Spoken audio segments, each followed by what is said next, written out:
बिस्मिल्लाहिर्रहमानिर्रहीम, अस्सलाम वालेकुम। प्रोग्राम ज़ेरे बहस में खुशामदीद। मैं हूँ आपका मेज़बान ज़ौक अहमद। नाज़रीन, हालिया दिनों में पाकिस्तान तहरीक इंसाफ की जानिब से जो एहतजाज किया गया, उसके बाद उसने अपने लिए मज़ीद मुश्किलात पैदा कर ली हैं। खुसूसी तौर पर दो मामलात के हवाले से अब बात की जा रही है। एक तो खैबर पख्तूनख्वा में गवर्नर राज के हवाले से और एक पाकिस्तान तहरीक इंसाफ पर पाबंदी लगाने के हवाले से। गवर्नर राज के हवाले से ये खबर तब सामने आई जब वफाकी काबीना का गुज़िश्ता हफ्ते के अंदर इजलास हुआ पाकिस्तान तहरीक इंसाफ के एहतजाज के बाद, और ये बताया गया कि इस वफाकी काबीना के इजलास में अक्सरियत ने खैबर पख्तूनख्वा में गवर्नर राज लगाने के हवाले से हिमायत की है, जबकि वज़ीर आज़म साहब की जानिब से ये सामने आया, ज़राए ने बताया कि वो बाकी पार्टी से भी कंसल्ट करेंगे और उसके बाद फिर कोई फ़ैसला लिया जाएगा। अब पाकिस्तान पीपल्स पार्टी ने इस चीज़ की मुखालिफत की है। मुतअद्दिद रहनुमाओं की जानिब से कहा गया है मीडिया पर आकर कि वो इसकी मुखालिफत करते हैं, लेकिन साथ साथ खैबर पख्तूनख्वा हुकूमत को, पाकिस्तान तहरीक इंसाफ की जो वहाँ पर हुकूमत है, उनको बहुत से मशवरे भी दिए गए हैं। ख्वाजा आसिफ साहब की जानिब से भी इस बात की मुखालिफत की गई है कि हम नहीं चाहते पाकिस्तान तहरीक इंसाफ या जो गवर्नमेंट उनकी खैबर पख्तूनख्वा में है वहाँ पर गवर्नर राज लगाया जाए, लेकिन उन्होंने कहा कि 3 दफ़ा उन्होंने वफाक पर चढ़ाई करने की कोशिश की। ये इल्ज़ाम पाकिस्तान तहरीक इंसाफ पर लगता है क्योंकि उनके पास खैबर पख्तूनख्वा में हुकूमत है, तो जब भी वो एहतजाज के लिए आते हैं तो वो सरकारी वसाइल का इस्तेमाल करते हैं। नॉर्मली अपोजिशन की जमातें पार्टी फ़ंड से एहतजाज किया करती हैं, कोई भी अपोजिशन की जमात हो, लेकिन एक सूबे में जब उनकी हुकूमत है तो जब वहाँ से आते हैं तो वहाँ पर इल्ज़ाम लगता है कि वो सरकारी फ़ंड का इस्तेमाल करते हैं।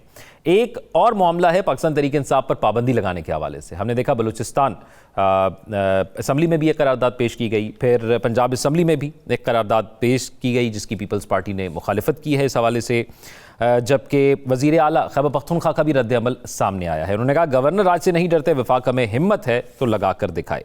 ये मामला है और खैबर पख्तूनख्वा के हवाले से एक इल्ज़ाम और भी उन पर लगता है। अली अमीन गंडापुर साहब पर तनकीद की जाती है, इल्ज़ाम नहीं, कि खैबर पख्तूनख्वा के अंदर सिक्योरिटी के बहुत से मसाइल हैं, दहशतगर्दी के आए दिन वाक़यात होते हैं। वो अपना फोकस इन एहतजाजों से हटा कर खैबर पख्तूनख्वा के सूबे पर करें। जिन लोगों ने उनका इंतखाब किया है वो उनके मसाइल पर ज़्यादा तवज्जो दें। प्रोग्राम में हमारे साथ मौजूद हैं नजम साकिब साहब, खालिद साहब और साकिब बशीर साहब, तीनों सीनियर तज्ज़ियाकार हैं। मैं नजम साकिब साहब सबसे पहले आपसे आगाज़ करना चाहूँगा। ये फरमाइएगा, कुछ हलकों में ये बात की जाती है कि पाकिस्तान तहरीक इंसाफ तो खुद ये चाहती है कि कोई ऐसा फ़ैसला लिया जाए जिससे मजलूम बना जा सके, या फिर एक दफ़ा ख़बरों में इस तरह रिपोर्ट किया जा सके कि उनको फ़ायदा हो या सॉफ्ट कॉर्नर मिल सके। तो आपको लगता है कि हुकूमत ख़ास तौर पर गवर्नर राज लगाने के हवाले से कोई फ़ैसला कर सकती है? समझ में ये बात नहीं आती कि जब हम इस तरह की कोई बात सुनते हैं तो खुद क्यों नहीं सोचते। मिसाल के तौर पे पीटीआई का कोई इलेक्शन हो रहा है, कोई जनरल इलेक्शन हो रहे हैं कि उन्होंने अपने आप को मजलूम साबित करना है। क्या उनको कोई मुसीबत पड़ गई है जिसकी वजह से कि उन्होंने ये साबित करना है कि मजलूम है हम, तो हम पे जुल्म हो रहा है? वो तो साफ नज़र आ रहा है। अगर आप जुल्म की जो है वो डेफिनेशन देखें तो वो तो उनके तय, आप नोट तो करें, इलेक्शन से पहले से उनसे आप उनका इंतखाबी निशान छीन लेते हैं। उस वक्त से लेके अब तक जो सूरत हाल है उसमें हमें ये पता लगता है कि उनको मजलूम बनने की ज़रूरत है नहीं। इसलिए जब हम इस तरह की कोई बात सुनते हैं तो थोड़ी देर के लिए खुद सोचना चाहिए कि क्या ये बात बनती भी है, क्योंकि अक्सर ऐसे होता है आजकल के इस मीडिया दौर में, आजकल के सोशल मीडिया ख़ास तौर पे दौर में, कि एक चीज़ घुमा दी जाती है, एक चीज़ बता दी जाती है और फिर उस पर बहसें शुरू हो जाती हैं। और फिर व्हाट्सएप ग्रुप पे मैं कहता हूँ जी ऐसे ऐसे चैंपियन नॉम चॉम्स्की बैठे हुए हैं, ऐसे ऐसे जो हैं वो माल्थस और इस किस्म के जो साइंटिस्ट वहाँ पे बैठे हैं कि वो इसकी को थ्योरी बना लेते हैं और थ्योरी बन के उसको प्रूफ कराने में लग जाते हैं। जब हकीकत आती है, जब हकीकत सामने आती है तो वो कहते हैं जी हमें तो यही पता था। इसके बाद तो ये सारी बातें असल में देखना ये चाहिए कि हकीकत क्या है। हकीकत ये है कि गवर्नर राज की जो आपने बात की है या आपने बात की है इसकी पीटीआई को बैन करने की, ये दोनों चीजें मैंने जब सुबह माहिरीन से बात की, कानूनी माहिरीन से, दो मेरे बड़े अच्छे दोस्त हैं, मैंने कहा जी ज़रा कॉन्स्टिट्यूशन ऑफ पाकिस्तान के हवाले से बताएं और वो जो आपका ईसीपी का जो वो लॉ है पॉलिटिकल पार्टीज़ का, तो दोनों सवालों के जवाब दें। तो उन्होंने लंबी एक तफसील बताई, आर्टिकल 112 की उन्होंने बात की, यानी कि जब तक अदम एतमाद की तहरीक नहीं आएगी तो यानी कैसे को गवर्नर राज लगेगा। फिर उसमें उसका प्रोसेस है पूरा कि आप जो है वो यानी सदर पाकिस्तान तक बात जाती है, एक लंबा प्रोसेस है। ऐसा नहीं है कि एक ऑर्डिनेंस इशू होगा जी कि गवर्नर राज लग रहा है और गवर्नर राज लग जाएगा। लेकिन उन्होंने ये भी कहा कि चूंकि ममलकत खुदादाद में कुछ भी किसी भी तरीके से पॉसिबल है, तो बाद में लड़ते रहे लोग, और अब तो आईनी अदालत भी बन गई है और सुप्रीम कोर्ट भी बन गई है, तो कितना चलता रहेगा, इतनी देर में गवर्नर राज लग जाएगा। जहाँ तक इसकी बात है वफाकी हुकूमत की, ये जाएगी सुप्रीम कोर्ट में और वो कहेगी कि जी फलानी पॉलिटिकल पार्टी है, या तो सिडिशन लगाएंगे या टेररिज्म लगाएंगे या कुछ इसी किस्म की एंटी स्टेट एक्टिविटीज में इसको बैन किया जाए। अब उसमें भी एक लंबा प्रोसेस है। इन सारी बातों को अगर मैं सम अप करूं तो मैं ये कहूंगा कि under the circumstances right now it is not possible for the government कि वो या तो बैन लगा दे, या को आर्टिकल 6 लगा दे, या गवर्नर राज लगा दे। ये तो होगी बात। अब ये कि ये बातें हमने पहले भी सुनी, हमने अता तारड़ साहब को सुना, अचानक वो आए और उन्होंने कहा जी आर्टिकल 6 लग रहा है, बैन हो रही है वगैरह वगैरह। उसके बाद 2-3 दिन बाद उनको शायद ये भूल गया कि उन्होंने टीवी स्क्रीन पे आके क्या कमिट किया था। अभी भी यही बात सुनने में आ रही है। अभी मसलन कुछ घंटे पहले रेडियो पाकिस्तान और पीटीवी से पता लगता है हमें कि अता तारड़ साहब ने कहा है कि ये बैन करने वाली ये जो गवर्नर राज वाली खासतौर पे बात है, ये पॉसिबल नहीं है, उन्होंने रूल आउट कर दिया इसको। असल मसला क्या है? असल मसला ये कि आप इस तरह की बातें करके अचीव क्या कर रहे हैं। नंबर 2, असल मसला ये है कि आप पीटीआई के साथ करना क्या चाहते हैं। क्या आप उसकी हकीकत से इनकार कर रहे हैं? करें कि आपने बैन कर दिया उसको, फर्ज करें कि आपने गवर्नर राज लगा दिया, आप उसके असरात तो देखें। एक पीटीआई जो आपसे वैसे आम हालात में नहीं संभल रही, अगर आप उसको बैन करते हैं तो क्या होगा? उनके सारे एमएनएस जो हैं, उनके सारे एमपीएस जो हैं, वो 4-4 साल के लिए डिस्क्वालीफाई हो जाएंगे, तो वो आराम से बैठेंगे। अच्छा, फिर गवर्नर राज लगाएंगे, क्या सूबे को आपने वफाक के साथ वाकई टकराना है?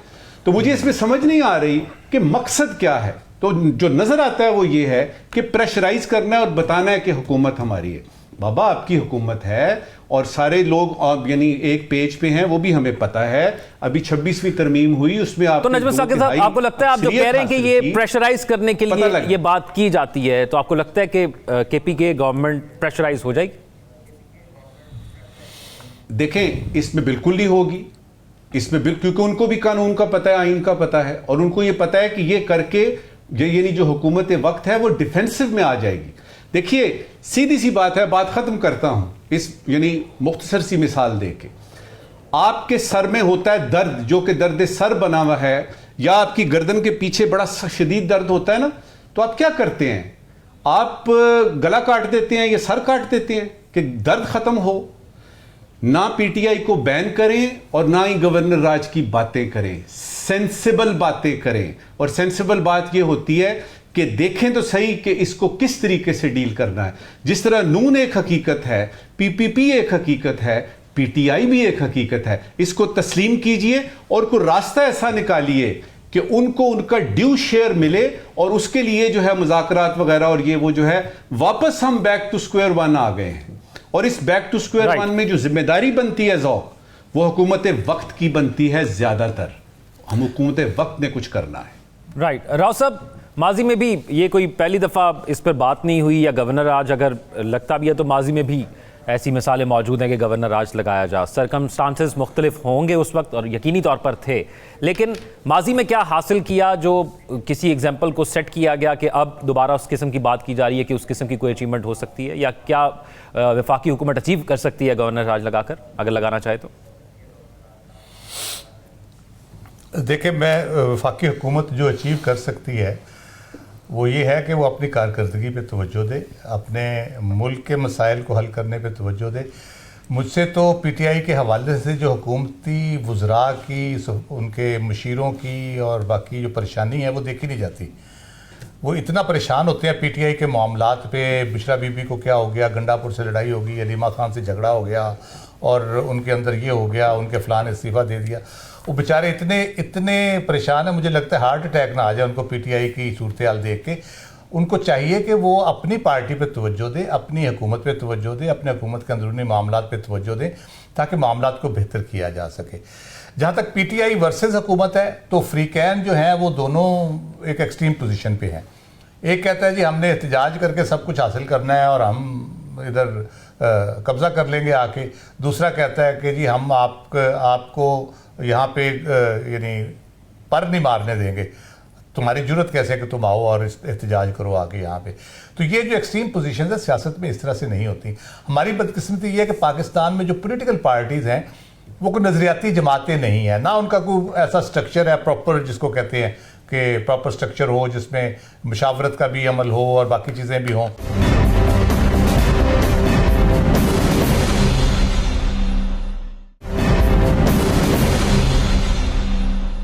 आप मुझे बता दें कि किस किस जमात ने इतने इतने अहम मामला गुजरे हैं, उनको मुशावरत की है 26वीं तरमीम पे, किस जमात के अंदर मुशावरत हुई है? कैबिनेट का सुनते थे, पीपल्स पार्टी वाले दौड़े फिरते थे, लेकिन अंदरूनी मुशावरत तो नहीं हुई उनकी, ना उनकी पार्लिमानी पार्टियों में हुई, ना उनकी उस तरह हुई, सिर्फ वोट देने के लिए कहा गया उनको।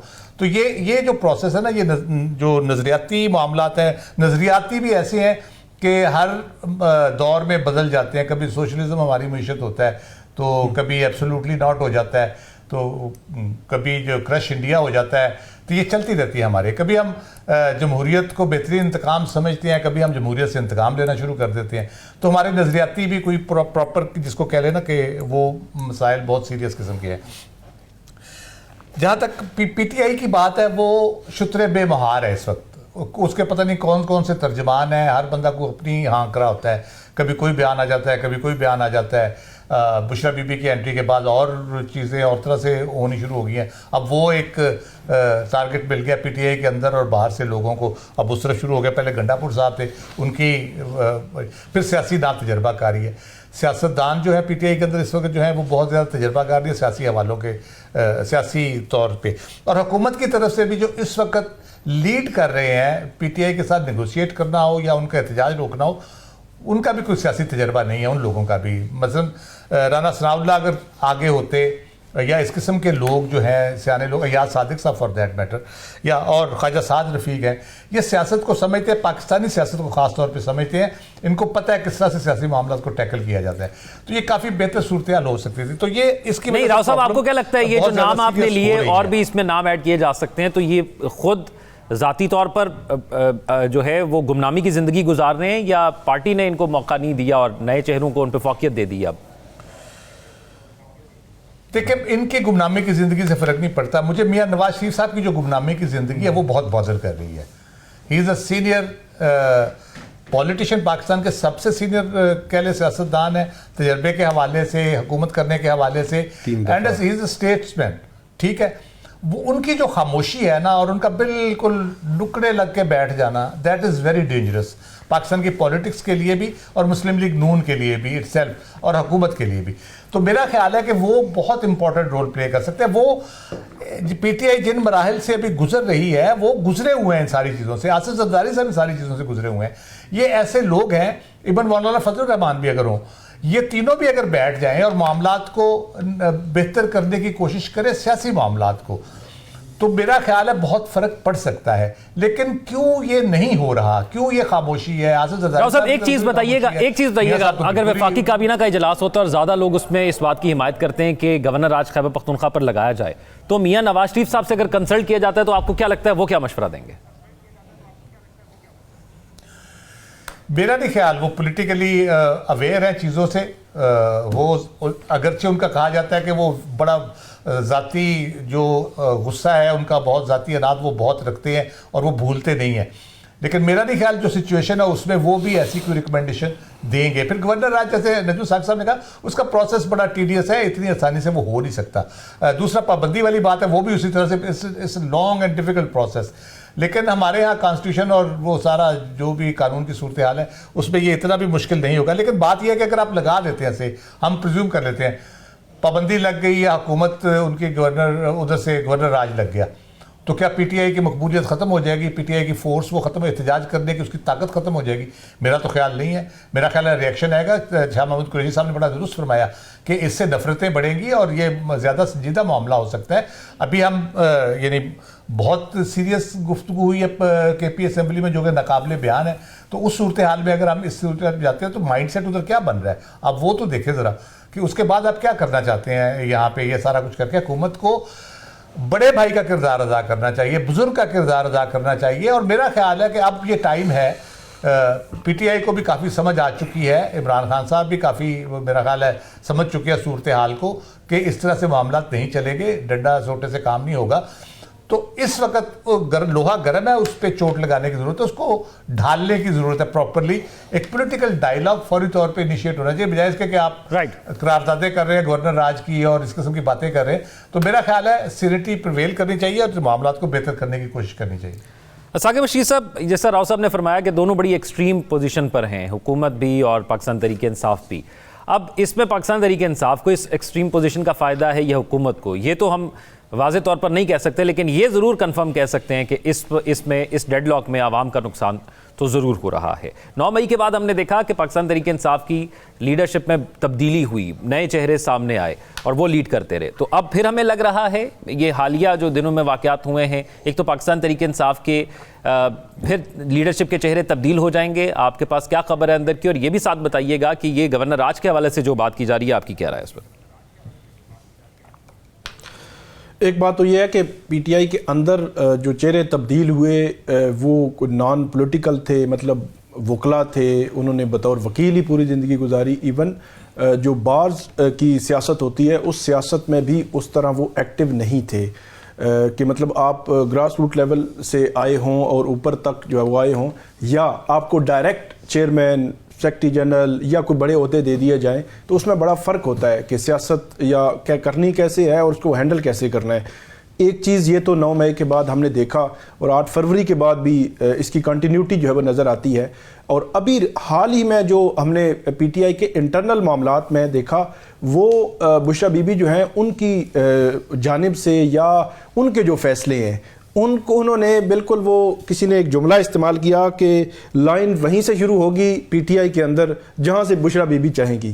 तो ये मेरा ख्याल है ज़्यादा उनके लिए तशवीशनाक इंटरनली हो सकता है पीटीआई के लिए कि जो बुशरा बीबी हैं उन्होंने उनके हवाले से बार बार ये कहा जाता है कि उन्होंने किसी भी सियासत में कभी पब्लिक ऑफिस होल्ड नहीं किया, सियासी जो मामलात हैं पीटीआई के उनमें वो नहीं है, सियासी जो मुशावरत है उनमें वो नहीं है। लेकिन रिसेंटली हमने देखा कि उनकी जानिब से कोई फैसले हुए जिनको इंटरनली पीटीआई के बैरिस्टर सैफ कभी कह रहे हैं कि ये फैसला जो है वो बुशरा बीबी ने किया, कभी पार्टी की दूसरी लीडरशिप, कभी साहबजादा हामिद रजा उनकी जानिब से आ रहा है, कभी सलमान अकरम राजा उनकी जानिब से भी बात आ रही है, या मतलब उनसे मंसूब करके कि जो बड़े फैसले थे वो पीटीआई की कोई पॉलिटिकल कमेटी की बजाय बुशरा बीबी उन पर हावी रही। मतलब एक कमेटी फैसला करती है तो उसमें तमाम लोगों की मुशावरत शामिल होती है, और एक सिंगल करता है तो उसमें मुशावरत का तो वो मामला ख़त्म हो गया, या कमेटी फैसला करती है और एक सिंगल जो है वो वीटो कर दे तो उसके भी असरात होते हैं। तो उस जो पीटीआई के अंदर की जो सियासत है, जो पार्टी के अंदर जो एक खलफशार है, उसके असरात हमें बाहर भी जो है वो कहीं ना कहीं नज़र आ रहे हैं। दूसरी जो आपने बात की, जो हम ख़ास तौर पर गवर्नर राज और पीटीआई पाबंदी की बात कर रहे हैं, इससे पहले भी आज से तकरीबन 4-5 माह पहले भी आपको याद है कि अचानक अता तारड़ साहब ने प्रेस कॉन्फ्रेंस की थी और उन्होंने कहा था कि हुकूमत ने पीटीआई पर पाबंदी का फैसला किया है, और वो तकरीबन 2 रोज़ एक बड़ी डिबेट हुई उस पर कि अब हुकूमत जो है वो पीछे नहीं हटेगी और बड़े लेवल पे ये फैसला हो गया है।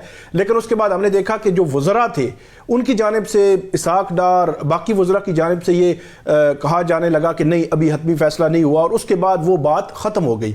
और अब की बार दोबारा से उस पर एक डिस्कशन शुरू हुई है, और गवर्नर राज और पीटीआई पर पाबंदी जो नून लीग के अंदरूनी हलके हैं वो मैं राना सनावला साहब को भी सुन रहा था और बाकी भी कुछ वज़रा और अहम जो लीडरशिप है वो ना तो पीटीआई पर पाबंदी के हक में है और ना ही वो गवर्नर राज के हक में है। उसके पीछे वो एक रीज़न देते हैं। वो इस वक्त वो ये कहते हैं कि पीटीआई एक डिफेंसिव पोजीशन में चली गई है और पीटीआई के अंदर जो क़यादत का फुकदान है उसकी वजह से अंदर के उनके मसाइल मौजूद हैं, तो हम उनको क्यों जो है वो एक नया बयानिया जो है वो दें गवर्नर राज लगाकर या पीटीआई पर पाबंदी लगाकर कि ये सब दोबारा यूनाइट हो जाएंगे। ये नून लीग की तरफ से ये चीज़ जो है वो आ रही है। और दूसरी जानब पीटीआई की जो पॉलिटिकल कमेटी है या वो इजलास उनके हो रहे हैं और वो कह रहे हैं कि हम दोबारा एहतजाज इस किस्म की मुहिम जो है वो शुरू करेंगे और रोज़ाना की बुनियाद पर असेसमेंट जो है वो हम लेंगे कि हमसे पहले जो है वो क्या रह गया और क्या अभी जो है वो करने की ज़रूरत है। आखिरी बात यह है कि इस वक्त मेरा ये ख्याल है कि पीटीआई भी 8 फरवरी के बाद मैंडेट की भी उन्होंने बात की, फिर एहतजाज, फिर एहतजाज, फिर एहतजाज, सब कुछ उन्होंने भी देख लिया।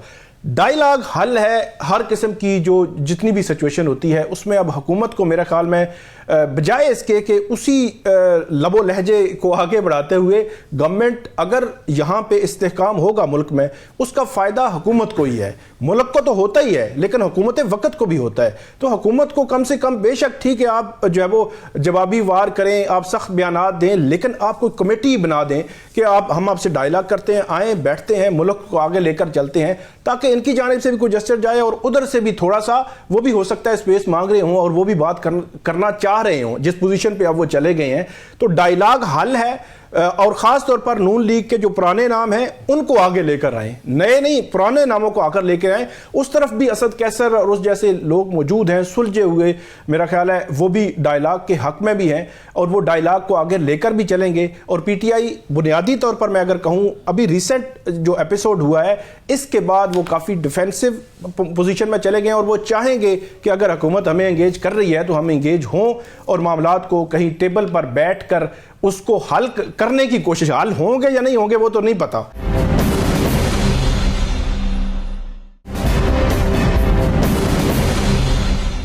ब्रेक के बाद खुशामदीद नाज़रीन। एक अहम मामला जो कि हम मुतअद्दिद बार इस प्रोग्राम में, इस प्लेटफॉर्म से डिस्कस करते हैं, वो पाकिस्तान की मईशत है और हमेशा कोशिश करते हैं कि कोई ऐसी चीज़ें, दलीलें सामने लाएं जिससे ये मालूम हो सके कि हम किस तरह चीज़ों को बेहतर कर सकते हैं। हमने देखा कि गुज़िश्ता एक दहाई से वेज ऑफ अर्निंग जो हैं वो बहुत तब्दील हो गए हैं और इन्वेस्टमेंट के तरीके भी बहुत तब्दील हो गए हैं। तो हमें ये देखना होगा क्या हम नए तरीक़ों के मुताबिक अपने आप को अडॉप्ट कर पाए हैं, क्योंकि हम ये तो देखते हैं कि पाकिस्तान स्टॉक एक्सचेंज में बड़ी खुशी की खबर थी कि पाकिस्तान ने गुज़िश्ता हफ्ते में 1,01,496 पॉइंट्स का रिकॉर्ड जो है वो बनाया है और 1 लाख की जो बुनियादी सतह थी उसको अबूर किया है। लेकिन जब हम हुकूमत के टारगेट्स देखते हैं जो उन्होंने टैक्स कलेक्शन के हवाले से और मुख्तलिफ हवालों से सेट किए होते हैं, उसमें हर 3 महीने बाद जो सर्वेज होते हैं या जो रिव्यू होते हैं या जो रिपोर्ट्स पेश की जाती हैं, उसमें यही नज़र आता है कि जो टारगेट सेट किया गया था वो अचीव नहीं हो पा रहा। उसमें ना सिर्फ थोड़ा बहुत फ़र्क होता है बल्कि बहुत बड़ा फ़र्क हम देखते हैं। फिर तकरीबन पाकिस्तान के अंदर हम गुज़िश्ता कुछ सालों से ये देख रहे हैं और ये हकीकत है कि इस वक्त तकरीबन 60% यूथ है। तो उसको क्या हम यूटिलाइज़ कर पा रहे हैं? क्योंकि जिन लोगों ने पाकिस्तान के मुस्तकबिल को संवारना है, इस हकीकत को हमें तस्लीम करना होगा, कड़वी ज़रूर है कि वो पाकिस्तान छोड़कर जा रहे हैं और उनको अपना मुस्तकबिल यहाँ पर नज़र नहीं आ रहा, इसलिए वो छोड़कर जा रहे हैं। इस हवाले से हम बहुत सी जो है वो रिपोर्ट्स देखते हैं जो सामने आती है। कुछ ताज़ा रिपोर्ट सामने है, उसको शामिल करने के बाद मैं पैनलिस्ट की जानिब चलता हूँ कि एक अंदाजे के मुताबिक कहा गया कि 94% पाकिस्तानी जो है वो मुल्क छोड़ना चाहते हैं। कहा गया 56% मौशी तंगी, 24% बदअमनी और 14% को यहाँ अपना मुस्तकबिल तारीख देता है।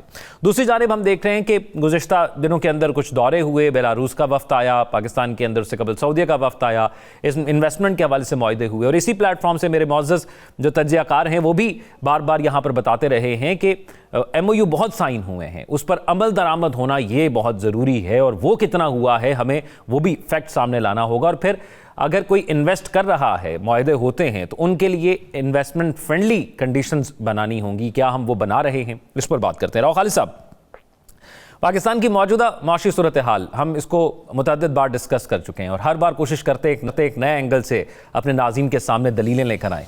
तो आप क्या समझते हैं कि गुज़िश्ता एक दहाई के अंदर जो तब्दीली आई है पूरी दुनिया के अंदर, हम शिफ्ट हुआ है, हर चीज़ एक डिजिटल सतह पर शिफ्ट हुई है, तो हमने अपने आप को उसके लिए तैयार किया है या हमने अडॉप्ट किया उसको, या हम अभी तक लेट अडॉप्टर्स में और इंतज़ार कर रहे हैं कि बाद में अडॉप्ट करेंगे?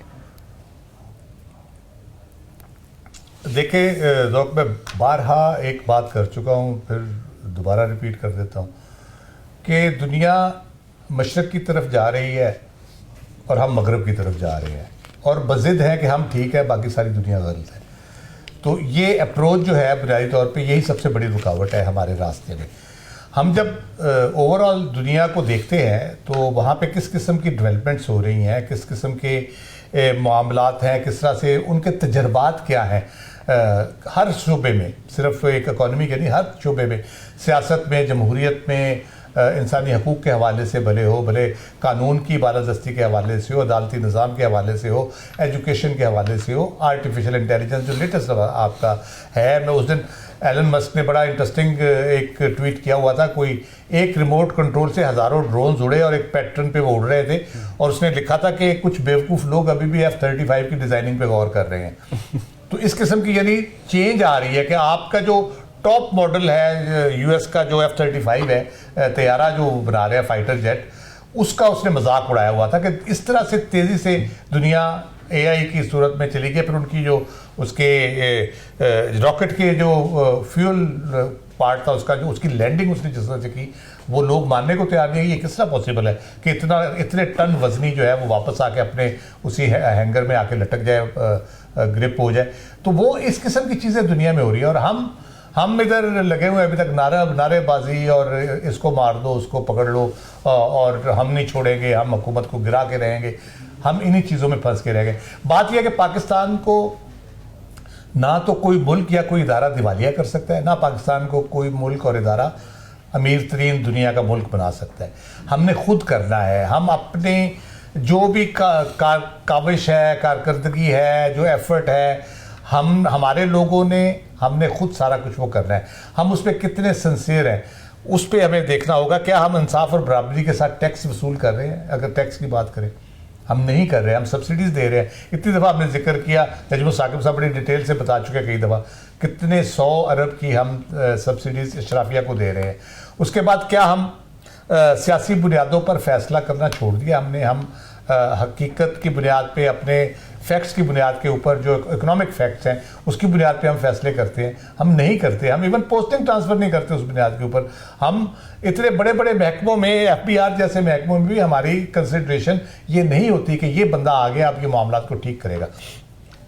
अभी लेटली अब आज मैं शहबाज राना की स्टोरी पढ़ रहा था। उन्होंने जो इकोनॉमिक ट्रांसफॉर्मेशन प्लान जो है 2024-29 वो एक बनाया गया है, जो एक है UK के इकोनॉमिक एक्सपर्ट हैं, UK बेस्ड स्टीफन डर्कन। तो डर्कन थ्योरी उसको कहा जा रहा है। तो वो बड़ी अच्छी एफर्ट है और ये होनी चाहिए, ये प्लान भी होने चाहिए, सारी चीज़ें होनी चाहिए। उसमें मैं आपको, जो आपने नौजवानों की बात की, उस हवाले से थोड़े से फैक्ट्स बता देता हूँ। शहबाज राना साहब ने लिखा है कि जी उसके तहत ई पाकिस्तान का गोल है। ई पाकिस्तान को जेहन में रखें और अपना इंटरनेट और सारा फायरवॉल और सारी चीज़ें वो भी जेहन में रखें, जिसके तहत सालाना 75,000 IT ग्रेजुएट्स बनाए जाएंगे। सेल फोन के यूजर्स की तादाद 19 करोड़ 20 लाख तक ले जाई जाएगी, और ब्रॉडकास्ट सब्सक्रिप्शन में 135 मिलियन 13 करोड़ 50 लाख लोगों का इजाफा किया जाएगा। इसमें 250 हायर एजुकेशन रिकग्नाइज्ड यूनिवर्सिटीज़ बनाई जाएंगी। 178% IT एक्सपोर्ट में इजाफा किया जाएगा। Technology park 100 software technology park, और एक कंपनी जो पाकिस्तान प्राइवेट कंपनी जो $1 बिलियन कंपनी हो IT एक्सपोर्ट के हवाले से। हमारे यहाँ अभी तक जो मैक्सिमम एक्सपोर्ट की है वो टेक्सटाइल की टॉप कंपनी ने की है, और वो 55 करोड़ तकरीबन बनती है वो एक्सपोर्ट। ठीक है, ये आपके टारगेट्स हैं। हमारे एक्शंस क्या हैं? अब मैं उस पर क्या तफसील बयान करूं कि किस तरह से हम इस पूरे सेक्टर को, जो हम पता नहीं $50 बिलियन तक इसकी एक्सपोर्ट को लेके जाना चाहते हैं अगले 5 सालों में, तो मुझे बताएं, जब आपने खुद बताया किस तरह लोगों के अंदर ये जो ख़ास तौर पे पढ़ी लिखी यूथ है वो IT सेक्टर में बहुत ज़्यादा है, वो दूसरे मुल्कों में जाके काम करने में इंटरेस्टेड है, या अगर यहाँ भी कर रहे हैं तो वो दूसरे मुल्कों के लिए मोस्टली कर रहे हैं, चाहे फ्रीलांस कर रहे उसे कर रहे हैं। अगर उनको प्रॉपर इंटरनेट स्पीड नहीं मिल रही, अगर उनको फायरवॉल का सामना है, और मुख्तलिफ ऐप्स पे जब आप काम करते हैं, मतलब ट्विटर आपने किसी कंपनी के लिए बनाना है, उसका अकाउंट बनाना है, तो आपको जो रुकावटें वो आती हैं, तो क्या हम ये अचीव कर पाएंगे? प्लान बनाना बहुत अच्छी बात है, लेकिन एग्जीक्यूशन असल बात है। क्या हम एग्जीक्यूशन में सीरियस हैं, या सिर्फ हम इश्तिहार दे के, बयान दे के? इसकी इनॉग्रेशन होनी है, प्राइम मिनिस्टर साहब ने करनी है इस प्लान की। हम अगर प्रोपेगेंडा करके, इश्तिहार दे के, बयान दे के, या किसी और को जिम्मेदार ठहरा के पाकिस्तान की खराबियों का तो बचना चाहते हैं, तो वो एक अलग बात है। अगर हम ठीक करना चाहते हैं तो ये बहुत मुश्किल टास्क नहीं है। थोड़ी सी सिंसियरिटी चाहिए, थोड़ा सा मेरिट बेस्ड डिसीजन चाहिए, सियासत से हट के कुछ काम करने की ज़रूरत है। नहीं साकिब साहब, वक्त तो महदूद है, सवाल बड़ा अहम है, जवाब इसका तवील हो सकता है, लेकिन मैं चाहूँगा मुख्तसरन इस चीज़ का बताइएगा कि पाकिस्तान का नौजवान चाहता क्या है, पाकिस्तान के नौजवान के मसाइल क्या हैं और ये मायूस क्यों है? पहले तो मैं आपकी उस फिगर पे बात करना चाहूँगा, फिर आते हैं नौजवानों पे, कि 94% पाकिस्तानी आपने कहा है कि पाकिस्तान छोड़ के जा रहे हैं। आपके 85% लोगों के पास तो पासपोर्ट ही नहीं है और उनको ये भी नहीं पता पासपोर्ट होता क्या है। क्या बात, ना ना ना ना। देखिए, मैं इसीलिए मैंने पहले सेगमेंट में भी कहा, जब हमें कोई बात पता लगती है, मिसाल के तौर पे मैं जाता हूं इस वक्त यानी कायद-ए-आज़म यूनिवर्सिटी में, वहाँ पे वो जो एमफिल के या मास्टर्स करने वाले हैं, वो 400 स्टूडेंट से मैं बात करता हूँ और कहता हूँ जी पाकिस्तान आप छोड़ना चाहते हैं। उन 400 पे मैं अपना सर्वे बनाता हूँ और कहता हूँ जी 94%। आप तो वहां जाते ही नहीं है। जो असल पाकिस्तानी हैं वो तो देहातों में रहते हैं, उनको तो ये है कि इस दफा फसल पता नहीं होगी कि नहीं, बारिश होगी कि नहीं, हम उनको समझते ही नहीं है कि वो पाकिस्तानी है। तो मैं इस फिगर पे आपको बताऊं कि जितने भी आपके पास आते हैं ना, ये आते हैं पाकिस्तान फलानी जगह पे चौथे नंबर पे आ गया, 5वें नंबर पे आ गया, थोड़ी देर के लिए जरा देखिएगा कि इसकी ऑथेंटिसिटी क्या है। हम जिसको मानना चाहते हैं ना फौरी तौर पे मान जाते हैं। मसलन 94% पाकिस्तानी छोड़ के जाना चाहते हैं, बिल्कुल गलत बात है, मैं इसको रद्द करता हूं। ठीक है जी, अब आते हैं, ये थोड़ा सा नंबर आगे पीछे हो सकता है, लेकिन जो भी फिगर आएगा अगर वो ओरिजिनल भी आएगा तो वो भी अलार्मिंग होगा। देखिए, वो ख्वाहिश करना, हजारों ख्वाहिशें ऐसी कि हर ख्वाहिश पे दम निकले। अब पाकिस्तान छोड़ के क्यों जा रहे हैं, पाकिस्तान में रह के काम क्यों नहीं करते? अब आते हैं आपके नौजवानों की तरफ जो इसके साथ लिंक्ड है, उसका जवाब आपको चाहिए फौरी तौर पे पैसे, शॉर्टकट चाहिए। इधर से नौकरी मिले, दुबई चले जाएं, लंदन चले जाएं, वॉशिंगटन चले जाएं, न्यूजीलैंड, ऑस्ट्रेलिया चले जाएं।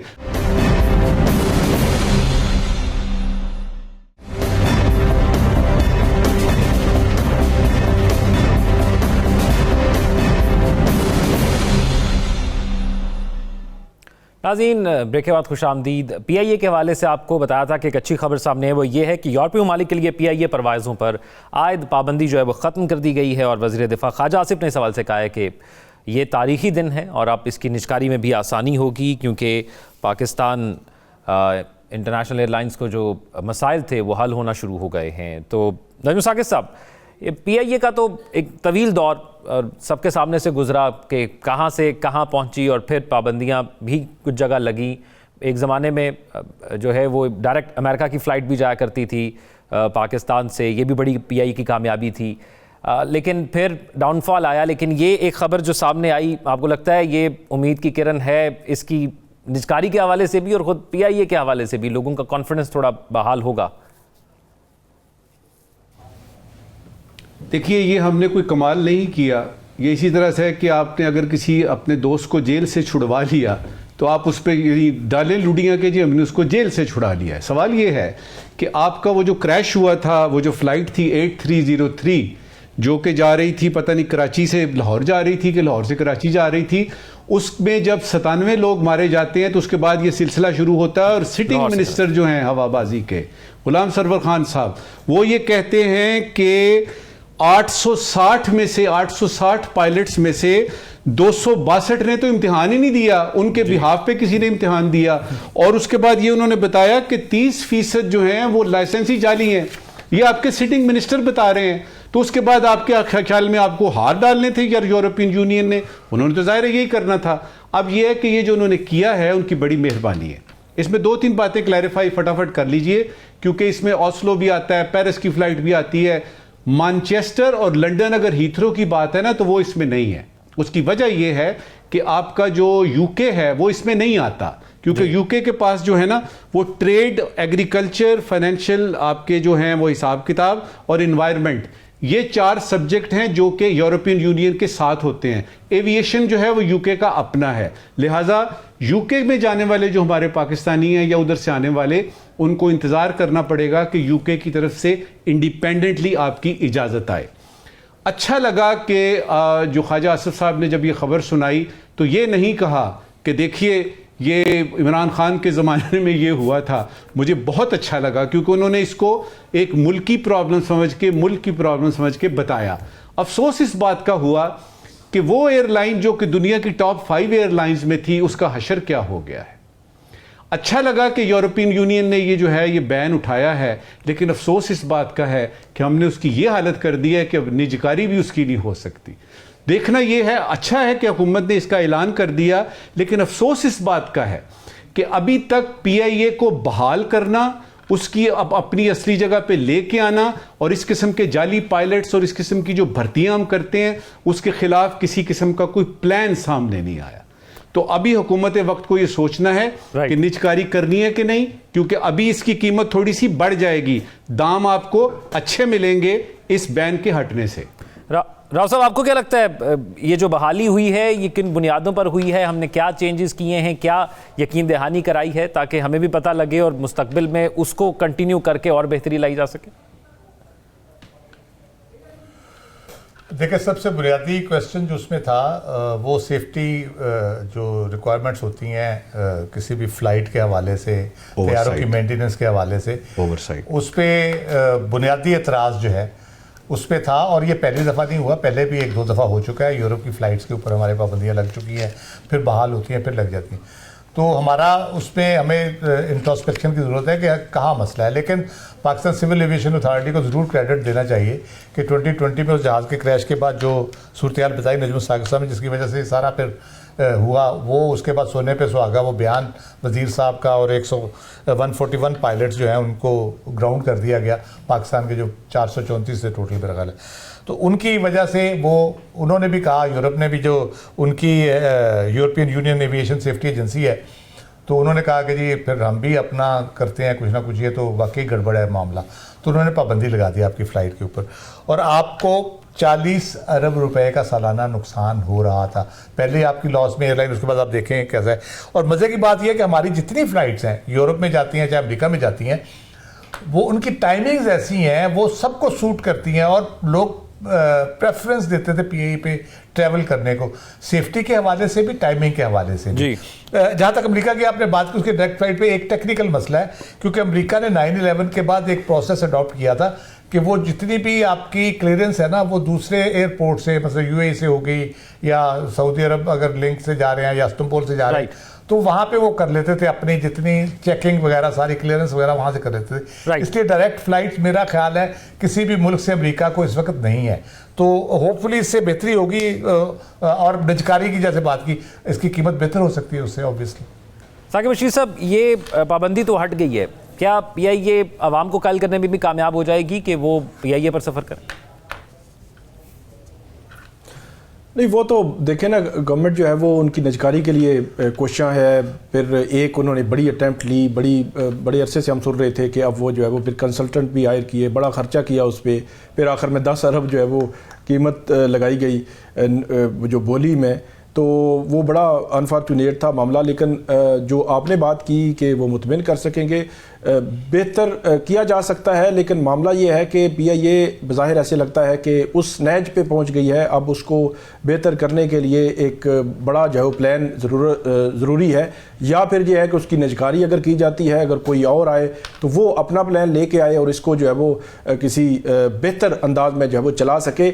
लेकिन ये मेरा ख्याल में बड़ी अच्छी खबर है पाकिस्तान के लिए कि कम से कम चले 4 साल के बाद ये जो है वो खबर हमें मिली। जो नुकसान हुआ वो अलग है, लेकिन इसके पीछे जो वो एक बयान था, उस बयान के हवाले से हमें सोचना चाहिए कि एक एक स्टेटमेंट जो है वो जो पब्लिक ऑफिस होल्डर हैं, जो वज़रा हैं या हुकूमती नुमाइंदे हैं, उनकी एक एक जो स्टेटमेंट है वो कितनी अहमियत की हामिल होती है कि अगर आप उसमें कोई पॉलिटिकल पॉइंट स्कोरिंग के लिए अगर कोई स्टेटमेंट देंगे तो उसका नुकसान इदारों को फिर कितना ज़्यादा होता है।